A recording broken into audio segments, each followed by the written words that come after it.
시편 139편 13절에서 24절에 있는 말씀을 우리 다 같이 합독하십니다.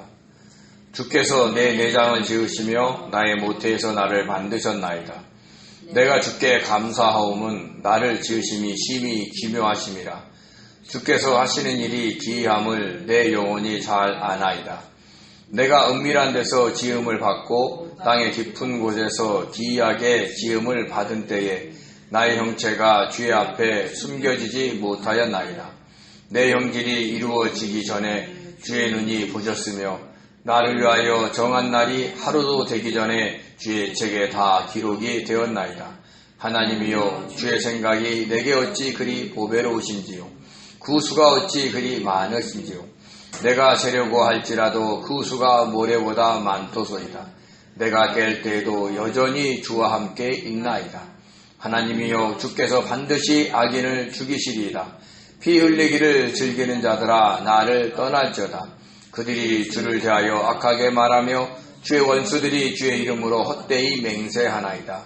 여호와여, 내가 주를 미워하는 자들을 미워하지 아니하오며 주를 치러 일어나는 자들을 미워하지 아니하나이까. 내가 그들을 심히 미워하니 그들은 나의 원수들이니이다. 하나님이여, 나를 살피사 내 마음을 아시며 나를 시험하사 내 뜻을 아옵소서. 내가 무슨 악한 행위가 있나 보시고 나를 영원한 길로 인도하소서. 아멘. 아멘. 우리가 보통 하나님 앞에 고백할 때 자신의 신앙 고백보다는 우리의 신앙, 이렇게 폭넓게 신앙 고백을 할 때가 있습니다. 그리고 저도 말씀을 증거할 때 저 개인적인 어떤 신앙에 대한 관점보다는 우리에 대한 관점에서 얘기를 하는 경우가 많은데, 오늘 이 본문 139편의 시편은 다윗이 자기를 중심으로 하나님을 표현하는 그런 내용입니다. 그래서 하나님께서 자기를 살펴보셨는데 내가 안고 일어섬을, 그러니까 우리가 안고 일어섬을 아는 게 아니라 내가 안고 일어섬을 아시는 거예요. 모든 성도들을 다 살피시지만, 모든 사람들을 다 돌보시지만, 그래도 그 중에 특별히 나를 딱 지목하셔서 나를 특별히 보고도 계신다는 걸 우리는 아셔야 된다는 거죠. 그래서 다윗은 자기 안고 일어섬을, 또 모든 행위를, 자기가 무슨 말을 하려는 것까지도 하나님을 아시면서 자기 앞들을 둘러싸시고 안수하면서 보호하신다라는 신앙 고백을 합니다. 굉장히 세밀하게 자기의 감정을 하나님께 드러내는 거죠. 그러면서 다윗이 얘기하는 것이 자기가 하늘에 있든지 소울에 있든지 바다 끝에 있든지 자기를 인도하신다는 걸 아는 거예요. 그래서 가장 중요한 게 뭐냐면 자기는 흑암 가운데 있는 것 같았어요. 빛이 없는 것 같았어요. 그런데 하나님에게는 흑암이나 빛이나 똑같다는 거예요. 밤이나 낮이나 하나님에게는 다 똑같은 거예요. 우리 인간이 낮에는 밝히 보이고 밤에는 밝히 안 보이는 것뿐이에요. 우리 인간은. 그러나 하나님은 낮이나 밤이나 똑같다는 거죠. 그와 마찬가지로 하나님은 그 고통에 있는 흑암 같은 그런 어두운 속에 있는 성도라 할지라도 하나님은 그들을 빛과 같이 대해줄 수 있고 찾아올 수 있고 회복시킬 수 있다는 거예요. 그래서 하나님에게는 흑암과 빛이 같다라는 겁니다. 하나님은 정말로 이 문제를 해결할 수 없을 겁니다. 하나님은 나의 어떤 이런 안 좋은 성향을 절대 바꿀 수 없을 뿐입니다 라고 고통 속에 외친다 할지라도 하나님은 마치 빛에 있는 것처럼 똑같이 그 흑암의 고통도 하나님은 해결할 수 있고 우리를 하나님의 백성으로 바꿀 수 있는 능력이 있는 분이라는 것을 다윗이 고백을 하는 거예요. 저와 여러분에게도 인생을 살다 보면 여러 어려운 고통이 있어요.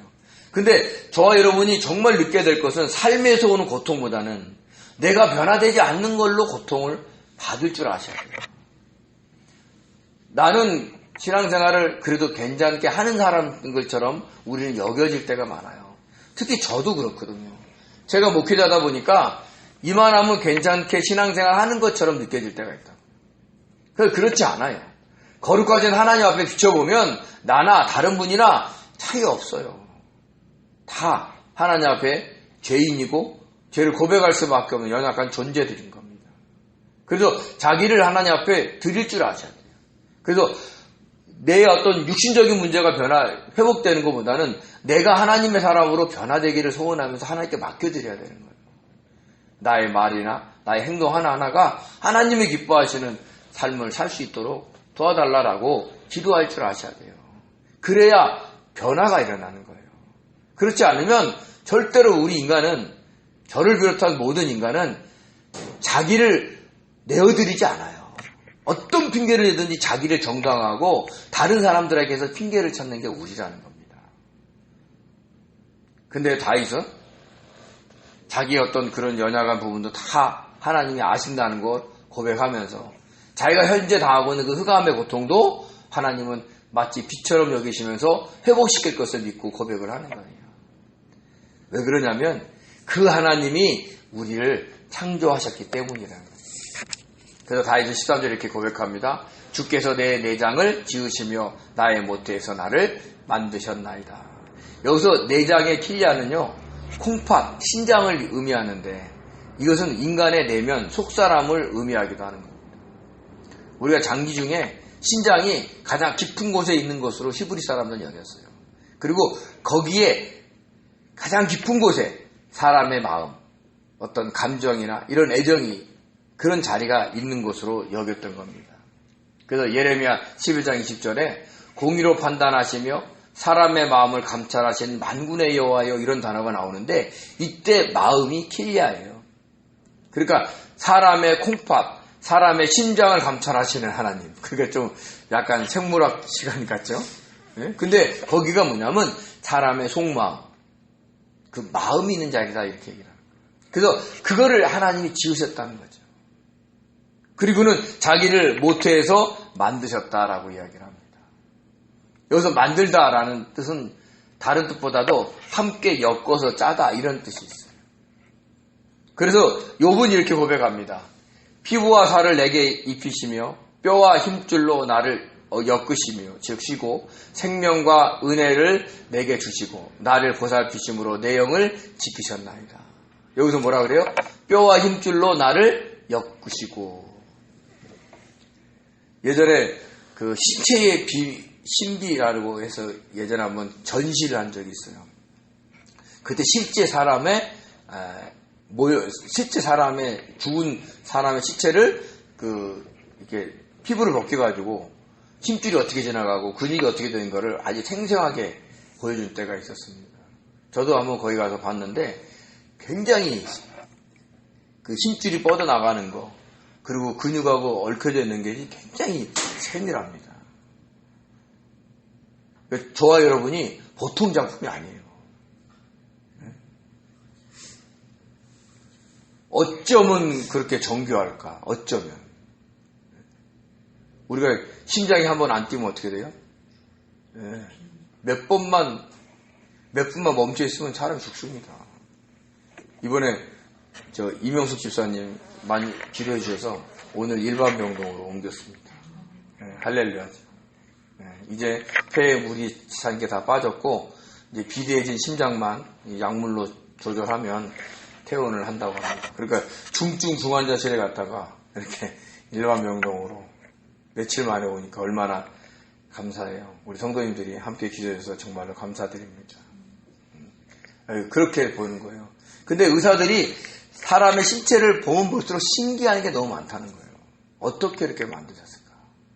근데 하나님이 우리를 그렇게 지으셨다는 거예요. 그러면서 다윗이 이렇게 얘기합니다. 내가 주께 감사하면 나를 지으심이 심히 기묘하심이라. 주께서 하시는 일이 기이함을 내 영혼이 잘 아나이다. 자기를 만드시는 거예요. 자기를. 단순히 육체만 얘기를 했을까요? 자기의 어떤 마음, 생각 이런 것까지 다 포함되지 않았을까요? 그게 너무 신기하다는 거죠. 근데 여기서 나를 지으시며 이 짓다라는 단어 팔라는요. 그냥 사람을 창조하다는 뜻이 아니에요. 구별하는 거예요. 여기서는. 그러니까 다윗은 나를 지으심은 심히 기묘하십니다. 이런 얘기는 무슨 얘기냐면 하나님이 나를 창세전에 구별하여 택하시고 만드신 것이 신기하다는 얘기를 하는 거예요. 이 팔라라는 단어가 어디에 쓰였냐면 우리가 애굽의 10가지 양이 나타났을 때 애굽에 있는 그 도시에는 하나님의 재앙이 임했는데 이스라엘이 있는 그 고센 땅에는 하나님의 재앙이 임하지 않았어요. 그때 출애굽기 8장 22절에 보면 그날에 나는 내 백성이 거주하는 고센 땅을 구별하여 그곳에는 파리가 없게 하리니 이렇게 얘기해요. 구별하는 거예요. 그러니까 하나님이 나를 지으심이 심히 기묘하심이다 이런 얘기는 단순히 나를 만드셨다 해서 기묘한 게 아니라 하나님이 나를 택하시고 구별하신 게 신기하다는 거죠. 그러면서 기묘하다 이런 단어 야레는요 하나님을 두려워하면서 경외하다는 얘기를 하는 거예요. 어떻게 나를 택하셨을까? 어떻게 창조하신 그 수많은 무리들 중에 나를 선택하시고 거룩한 백성으로 삼으셨을까? 그게 기묘하다는 거예요. 그게 너무 놀랍다는 거예요. 너무 두려울 정도로 놀랍다는 거예요. 하나님이 저와 여러분을 선택하셔서 이렇게 구별하셨어요. 이거를 너무 신기하고 경외스럽게 느껴집니까? 아니 뭐 세상에서 잘 살지도 못하는데 하나님 뭘 나를 만드셔가지고 이렇게 힘들게 하십니까? 이러진 않나요? 네? 신기하세요? 경외롭습니까? 나를 만든 게 두렵습니까? 네? 두려워하셔야 돼요. 그 수많은 사람들 중에 하나님이 저와 여러분을 택하셔서 구별하셔서 택하여 주신 게 너무 신기해야 되는 거예요. 우리 보통 사람들이 아닌 거예요. 그렇게 기묘한 하나님의 놀라운 능력이 우리에게 임했다라는 것을 저와 여러분이 잊지 않으셔야 되는 겁니다. 그러면서 그것을 내 영혼이, 여기서 영혼이 네페시예요. 그러니까 내 생각과 감정과 의지가 안다는 겁니다. 그래서 저와 여러분은 생각하셔야 돼요. 다윗처럼 하나님이 어떻게 나를 신명막측하게 창조하시고 구별하여서 택하셨는가. 그게 너무 신기하다는 거죠. 아유 하나님 다윗 같으면 뭐 대단한 거죠. 그 험한 고난 속에서 잘 견뎌내고 이스라엘의 왕이 되지 않았습니까? 훌륭하지 않습니까? 근데 하나님 저는 뭡니까? 저는 그렇게 훌륭하지도 않고 세상 사람들이 나 알아보는 사람도 별로 없고 그래서 다윗이 생각하는 하나님과 내가 생각하는 하나님이 다릅니다 라고 여겨지면 안 된다는 거예요. 저와 여러분을 구별하여서 창조하신 것도 신기한 거예요. 하나님을 경외할 줄 아셔야 돼요. 그것을 저와 여러분이 잊지 않으셔야 된다는 것을 여기서 이야기하는 겁니다. 그래서 15절에 이렇게 얘기합니다. 내가 은밀한 데서 지음을 받고 땅의 깊은 곳에서 기이하게 지음을 받을 때에 나의 형체가 주 앞에 숨겨지지 못하였나이다 라고 얘기합니다.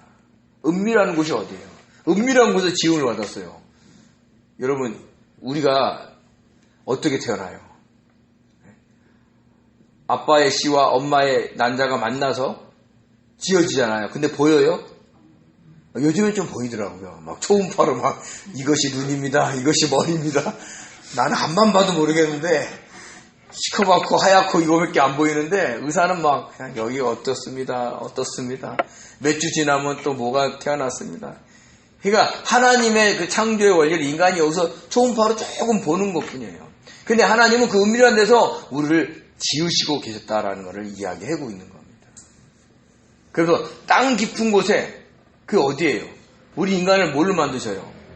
흙으로 만드시는 거예요. 땅의 깊은 곳에 그러니까 인간의 능력으로는 볼 수 없는 그곳에서 하나님은 막 우리를 만들고 계시는 거예요. 세포 분열은 똑같아요. 동물이나 인간이랑 똑같아. 근데 똑같이 분열하는데 어떻게 이렇게 바뀌냐고요. 너무 신기한 거죠. 그래서 자기의 형체가 주 앞에 숨겨지지 못한다라고 이야기를 하는 겁니다. 그래서 너무 기이하게 만들어집니다. 여기서 기이하게 짓다라는 것은요. 이게 잡색으로 어우러져서 짓는다라는 뜻이 있어요. 그러니까 여러 가지 색깔의 실들을 천으로 짜서 직조하는 것을 의미하는 거예요. 아까 만들다가 뭐였어요? 함께 엮고 짜다. 그거랑 마찬가지예요. 그러니까 하나님은 우리를 그 깊은 곳, 어머니 모태, 거기에서 막 이렇게 저렇게 이렇게 만드신다는 거예요. 너무 신기하다는 거죠. 그러면서 막 손이 생기고, 참 여러 가지가 다 생기잖아요. 그러니까 얼마나 신기한 게요. 그거를 얘기하는 겁니다. 그런 하나님을 우리가 경외할 줄 아셔야 돼요. 부모들은 못 봐요. 실제적으로 엄마는 자기 뱃속에서 아이가 자라고 있는데도 어떻게 지어지는지 몰라요. 근데 뭐라 그래요? 하나님 앞에 숨겨지지 않다. 하나님은 다 보고 계신다는 거죠. 그걸 저와 여러분이 믿고 그렇게 우리를 만드시는 하나님을 찬양하실 줄 아셔야 된다는 거죠. 우리는 그런 대단한 사람들인 겁니다. 하나님의 놀라운 섭리가 있는 사람들이에요. 근데 저와 여러분이 인생에서 우리가 어떻게 살아가는 우리의 현재의 모습을 보고 낭망하고 절망할 필요가 없다는 겁니다. 저와 여러분이 그런 대단한 사람이라는 걸 아시기 바랍니다. 하나님은 어디까지 우리를 인도하시냐면요.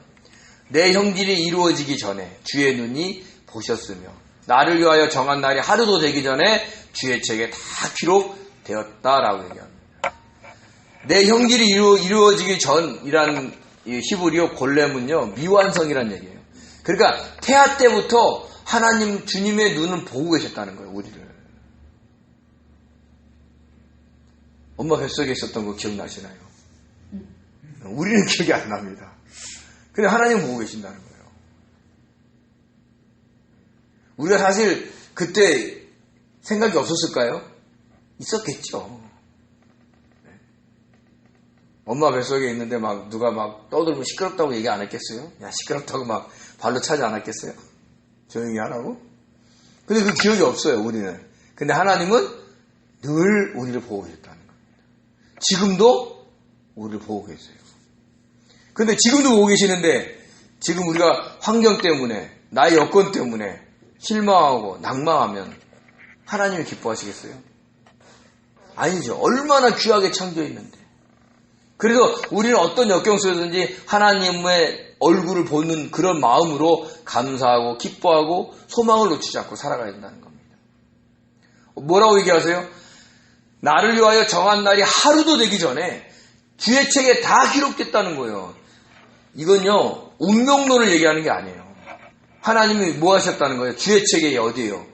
생명책에 기록된 거예요. 또 이 책은 우리 인간이 걸어왔던 수많은 일들 시간을 함축해 놓은 책이에요.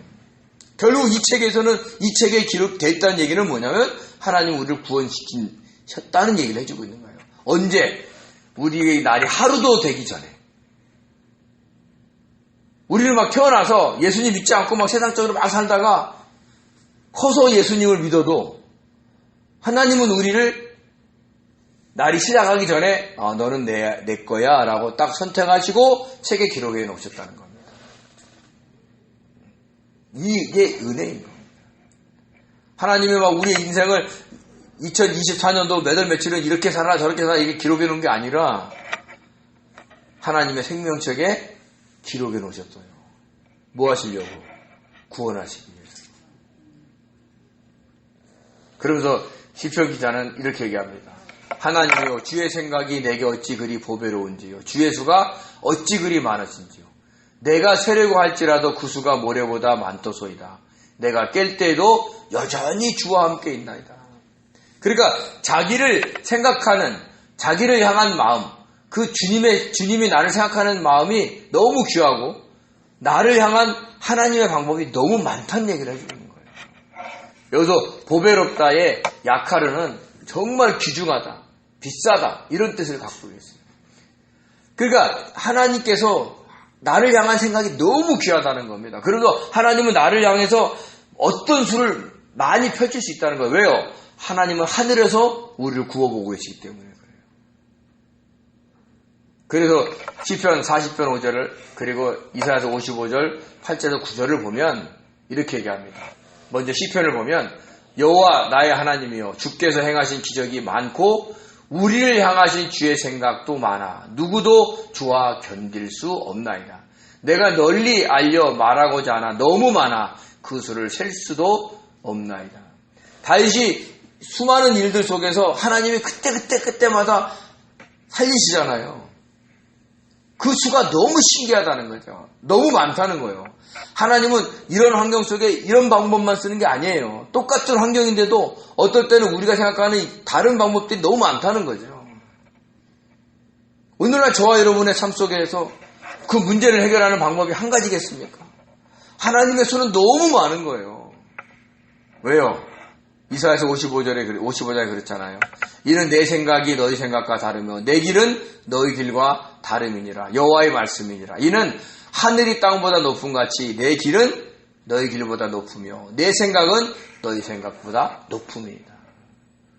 하나님이 하늘에도 구워보시고 우리를 돕고 계신다는 겁니다. 그 수많은 길이 있어요. 그것을 여러분들이 믿으시기 바랍니다. 그래도 뭐라 그래요? 내가 깰 때에도 여전히 주와 함께 있다.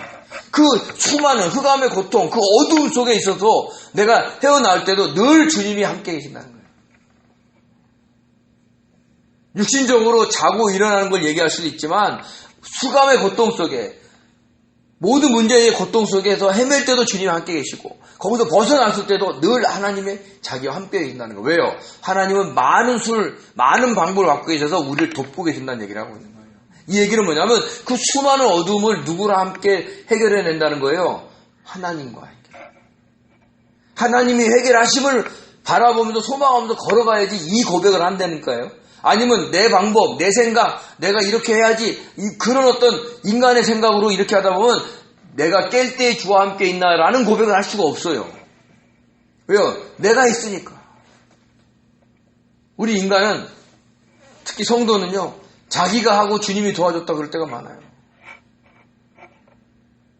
정말 주님께 온 마음을 드리고 주님이 하십시오라고 매달리면서 주님 어떻게 할까요? 하고 그렇게 물어가면서 하나님이 여러 가지 길을 가면서 주님이 하셨습니다라는 고백을 하는 성도가 몇 %가 되겠어요? 대부분 막 내가 다 해놓고 잘 되면 주님이 하셨습니다. 못 되면 왜 이러셨습니까? 그게 우리예요. 근데 우리는 그 많은 방법을 갖고 있는 주님께 전적으로 매달리면서 날마다 기도하고 마음 들이면서 우리가 하나님 앞에 매달려야 된다는 거예요. 그러면서 열어가시는 것을 적극적으로 성실하게 진실하게 거기를 행할 때 하나님의 수를 볼 수 있다는 거예요.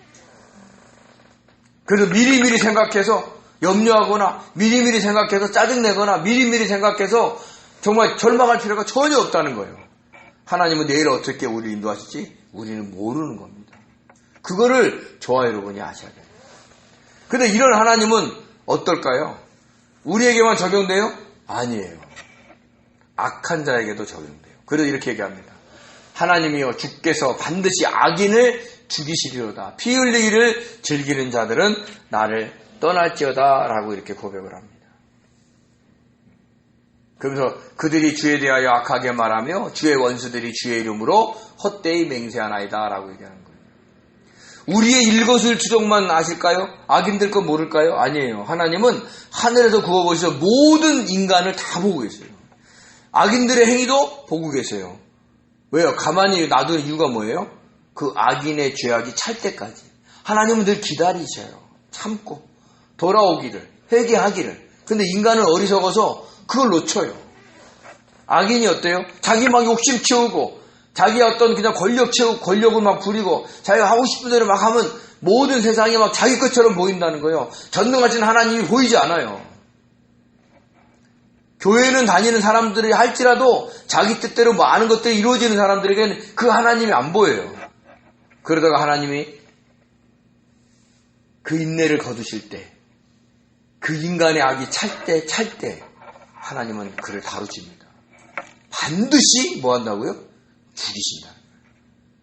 그래서 피 흘리는 자는 피 흘리기를 즐겨하는 자는 나를 떠나라. 피 흘리는 자는가 뭐예요? 다른 사람을 어렵게 하고 힘들게 하는 사람은 나에게서 떠나라. 나는 거기에 동참하지 않겠다는 거죠. 그래서 저와 여러분이 다른 사람을 어렵게 하는 자리에 설령 내가 옳은 길이라 할지라도 거기에 쓰임받는 도가 되면 안 됩니다. 다른 사람을 징계하는 자리에 우리가 머물러 있으면 안 되는 겁니다. 다윗은 분명히 얘기합니다. 피 흘리기를 즐기는 자, 다른 사람의 피를 흘리기를 즐겨하는 자는 나를 떠나라. 그게 악인이거든요. 악인이 별거 없어요. 아주 못된 사람만이 아니에요. 막 자기 것을 챙기기 위해서 다른 사람의 것을 염두에 두지 않는 사람.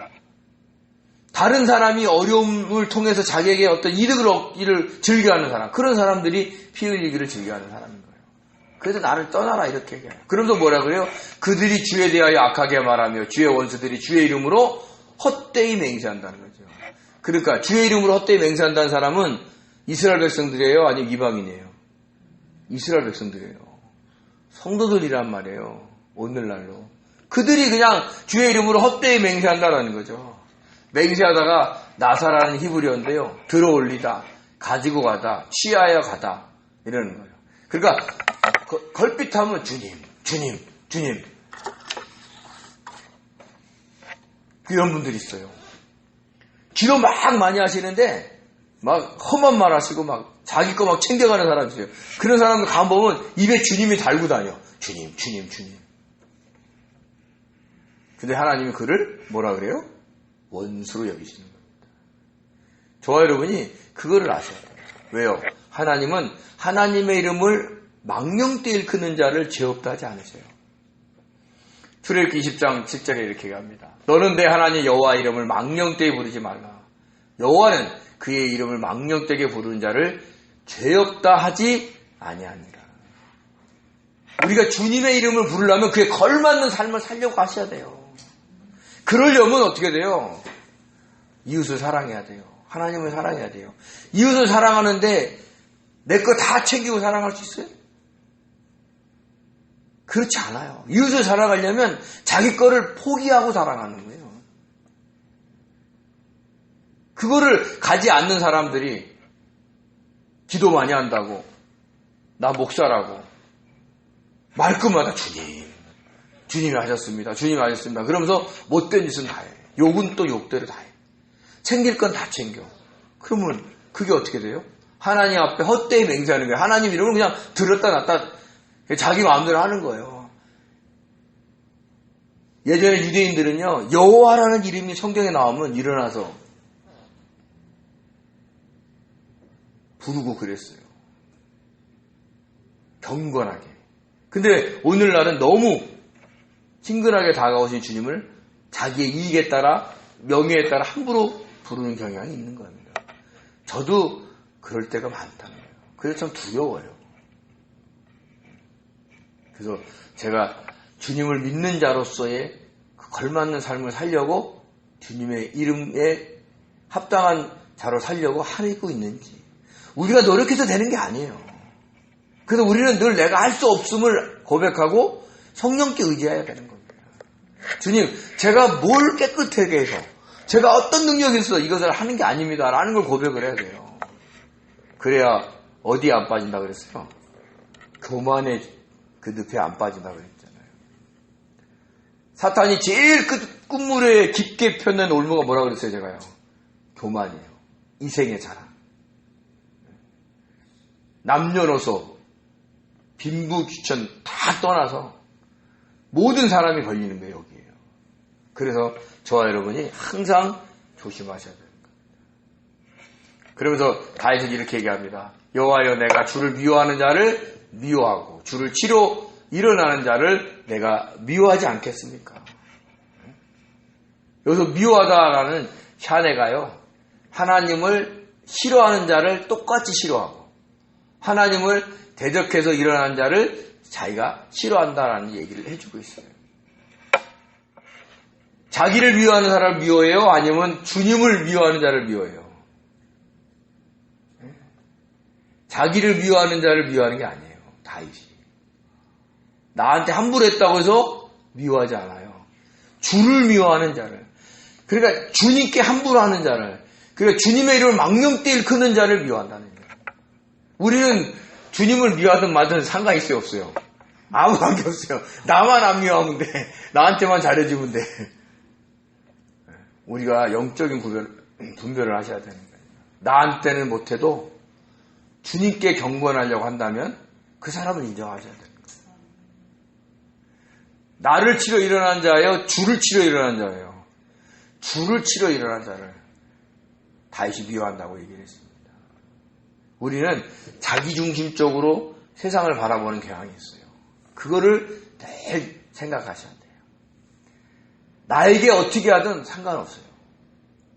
주님께 어떻게 하는 거에 저 사람의 신앙과 그리고 그 사람을 대하는 나의 태도를 정하는 것이 우리가 가져야 될 자세라는 겁니다. 그러면서 이렇게 얘기합니다. 내가 그들을 심히 미워하니 그들은 나의 뭐라고요? 원수다. 네, 원수다. 여기서 미워하다라는 거요. 여기서는 앞에 있는 사내라고 안 쓰고 쿠투를 썼는데 아주 몹시 미워하는 거예요. 그러니까 주를 미워하는 자, 주를 싫어하는 자를 아주 몹시 미워한다는 거예요. 그들이 뭘로? 원수로 여기는 거죠. 그리고 이 원수는 자기에 대한 원수가 아니라 누구에 대한 원수예요? 하나님에 대한 원수인 겁니다. 그거를 저와 여러분이 잊지 않으셔야 돼요. 그러면서 다윗이 하나님 앞에 고백하기를, 아니 맡기기를 정말 놀라운 고백을 합니다. 이거는 단순히 읽으면 그냥 평범한 글 같은데 안에 내용을 살펴보면 정말 우리가 간직해야 될 말씀이에요. 23절에 이렇게 얘기합니다. 하나님이여 나를 살피사 내 마음을 아시며 나를 시험하사 내 뜻을 아옵소서. 여기서 살피다가요, 조사하다는 거예요. 내 마음을 조사해서 내 마음을 알아주십시오. 시험하다, 이것도 똑같아요. 조사하다, 시험하다인데 내 뜻이, 여기서 내 뜻의 히브리어 사르하프가 아주 놀라운 뜻을 갖고 있어요. 어떤 거냐면 불안스러운 생각들이라는 뜻이 있어요. 그러니까 내 뜻이 우리 평범한 뜻이 아니에요. 뭔가 불안스러운 생각들을 하나님 아시옵소서라고 얘기해요. 왜 불안해요? 떳떳하지 못해서. 왜 불안해요? 주님을 못 믿어서. 그런 걸 더 살펴달라는 얘기를 해주고 있는 거예요. 그러면서 24절에 이렇게 얘기합니다. 내게 무슨 악한 행위가 있나 보시고 나를 영원한 길로 인도하소서. 여기서 이 악한이란 단어도 참 독특합니다. 고통, 슬픔, 우상이라는 뜻이 있어요. 그러니까 자기의 무슨 악한 행위는 하나님 외에 우상을 섬기는 행위가 있나를 봐달라는 얘기라는 거예요. 그러니까 아까 앞에서 하나님 나를 살피사 내 마음을 아시고 나를 시험하사 내 뜻을 아옵소서. 이 얘기는 하나님 나를 정말 사랑해 주십시오. 이런 뜻이 포함되는 게 아니라 하나님 내 안에 그 불안한 생각들, 내 안에 자기만 알고 있는 그 마음들, 그리고 또 내가 무슨 우상을 섬기려고 하는 행위가 있나 좀 보세요. 그리고 나를 어디로 인도해달라요? 영원한 길로 인도해달라는 거예요. 다윗이 원하는 거는 이 땅에서의 어떤 뭔가를 이루는 게 아니라 하나님이 원하시는 그 길을 가고 싶어 하는 거예요. 근데 거기에 인간이 합당치가 않은 거예요. 자기가 합당치가 않는 거예요. 그래서 자기 마음, 그리고 자기 불안한 생각들, 왜 불안하네요? 하나님이 원하시는 그런 생각을 품지 않기 때문에 불안한 거예요. 그런 생각들을 다 살피시고 자기가 하나님 외에 다른 것을 더 섬기고 있는지, 만몬신을 섬기고 있는지, 다른 우상을 섬기고 있는지 살펴보셔서 때로는 징계하시더라도, 때로는 나를 쳐서라도 하나님 나에게 영원한 길로 가도록 인도해달라는 겁니다. 왜요? 하나님이 그 깊은 곳에서 나를 지을 때 보셨고 하나님이 내가 하루를 시작하기 전에 주의 책에 기록한 하나님의 백성이기 때문에 저와 여러분도 똑같습니다. 다윗과 같이. 우린 그런 하나님의 택함, 구별받은 하나님의 책에 기록된 자들입니다. 그래서 하나님이 영원한 길, 즉 시온의 대로 인도하기 위해서 우리의 마음을 좀 살펴주세요. 잘못된 것 같으면 야단쳐 주세요. 우리가 우상을 섬기고 있으면 하나님 책망해 주세요. 그리고 인도해 주세요. 이 얘기를 오늘 다윗이 고백을 하듯이 저와 여러분도 같은 고백을 하기를 원합니다. 이 땅에 좋은 것들, 뭔가를 얻는 것들에게 매이지 마시고 내가 하나님 앞에 어떤 모습으로 살아가느냐, 어떤 자로 변화되고 가느냐, 하나님이 영원한 길로 인도할 만한 사람이 되어 가느냐, 성령이 인도하고 계시느냐, 거기에 더 관심을 가지고 모든 환경 속에서 주님을 생각하면서 하루하루를 살아가시기 바랍니다. 그럼 반드시 하나님께서 우리를 영원한 길로 인도하실 겁니다. 그 복됨을 받는 귀한 성도 되시기를 예수님의 이름으로 축원드립니다. 기도하겠습니다. 은혜로우신 하나님 아버지, 주님께서 나를 지으심이 심히 기묘합니다. 구별하여서 나의 날이 시작되기 전에 하나님의 책에 기록하셔서 정말 감사합니다. 그러나 하나님, 우리가 이 땅을 살아갈 때에 아버지, 나를 위한 생각들, 나의 욕심과 뜻을 채우려고 하는 것들, 뭔가를 정말로 이루고 뺏으려는 생각들로 인해서 불안해하는 것들 너무나도 많습니다. 우상을 섬기려고 하는 행위, 돈을 섬기고 지위를 섬기고 사람을 의지하는 것을 섬김으로 인해서 하나님을 배적할 때도 있습니다. 아버지, 그 모든 것들을 깨닫게 하시고 설령 우리가 잘못된 길을 걸어가면 책망하서라도 알게 하셔서 영원한 길로 인도하여 주셔서 하나님과 함께 천국에서 사는 자로 살아갈 수 있도록 축복하여 주시옵소서. 주께서 저희들을 선하게 인도하실 줄 믿사옵고 감사하며 예수님의 이름으로 기도드립니다. 아멘. 이제는 우리 주 예수 그리스도의 은혜와 하나님의 주까지 사랑하심과 성령님의 내려오는 역사 충만하시는 은총 속에서 항상 자기의 마음을 주님께 드리며 주님께서 우리의 모든 것을 살피시고 영원한 길로 인도하여 주시기를 원하는 여기 모인 귀한 권속들과 방송을 통해 참여하는 모든 권속들 위해 이제부터 영원토록 함께 계시기를 간절히 축원드리옵나이다. 아멘.